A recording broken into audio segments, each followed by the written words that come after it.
Halo semua, perkenalkan nama saya Rido dari kampus TB Istiqom Bali.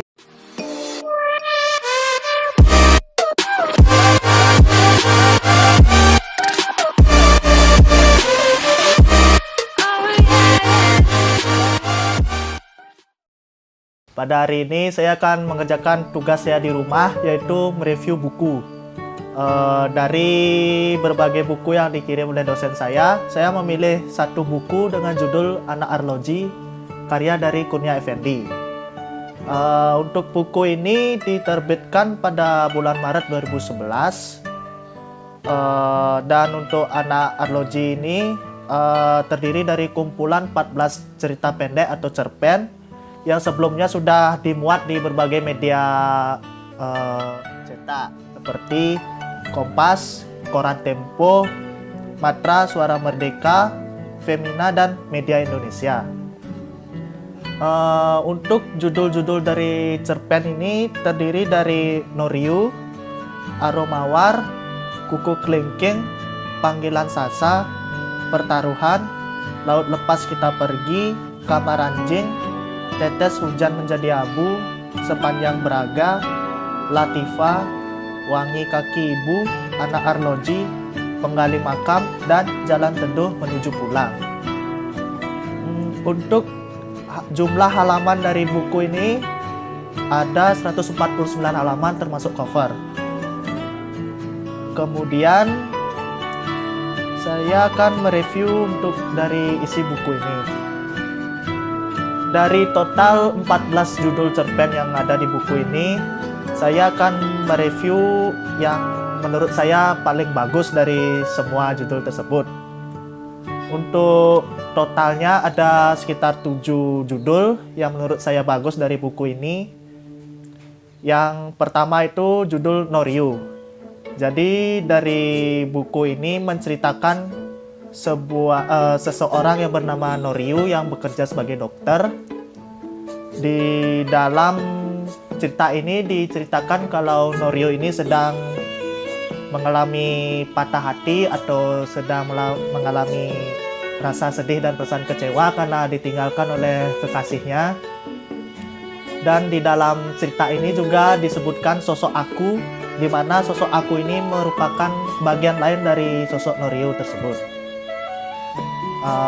Kemudian untuk yang kedua, saya memilih judul Kuku Kelingking, di mana dalam cerita ini dikisahkan seorang ibu dan anak yang bernama Bobby, di mana anak bernama Bobby ini tidak memiliki nafsu makan, jadi menyebabkan badan dia menjadi kurus krempeng, dan ibunya sudah melakukan berbagai cara untuk membujuk anak ini supaya mau makan.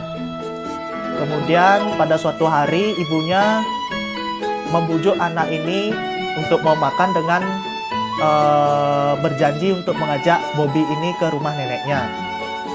Kemudian ibunya membuatkan sebuah sup, di mana saat memotong sayurnya jari kelingkingnya teriris.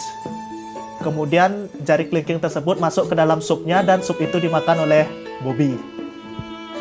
Oke, kemudian untuk yang ketiga dengan judul Panggilan Sasa. Dari cerita ini diceritakan tokoh bernama Rosana Satyadewi yang memutuskan untuk kembali ke dunia kerja. Selama ini dia berperan sebagai istri seorang instruktur mesin, menjadi ibu rumah tangga yang penuh perhatian terhadap anak pertama, sekaligus menjadi desainer muda yang baik di mata klien maupun perusahaan. Cerita ini merupakan representasi bagi para ibu muda yang mengalami dilema antara menjadi wanita karir atau hanya fokus mengurus rumah tangga. Memang sebuah pilihan yang sulit untuk bagi wanita yang senang bekerja atau wanita karir, karena di satu sisi harus mengurus rumah tangga, satu sisi lagi harus mengejar karir. Oke, yang keempat judulnya Laut Lepas Kita Pergi. Cerpen ini memiliki latar belakang kejadian tsunami yang melanda Aceh beberapa tahun lalu, yang menimbulkan rasa duka dan rasa trauma yang mendalam bagi yang mengalaminya. Dan kebetulan penulis menulis cerpen ini karena merasa simpati dengan rekan sesama cerpennya yang bernama Azari. Dan untuk judul dari cerpen ini diambil dari sebuah lagu dari Leo Christie di album nyanyian Tanah Merdeka pada tahun 1982. Kemudian untuk yang kelima ada judul Kamar Anjing. Jadi untuk cerpen Kamar Anjing ini berkisah tentang hubungan seorang ayah dan anak, di mana sang ayah kehilangan sosok ayahnya, sedangkan sang ayah justru mengalami halusinasi kalau anaknya itu berada di jiwa yang lain.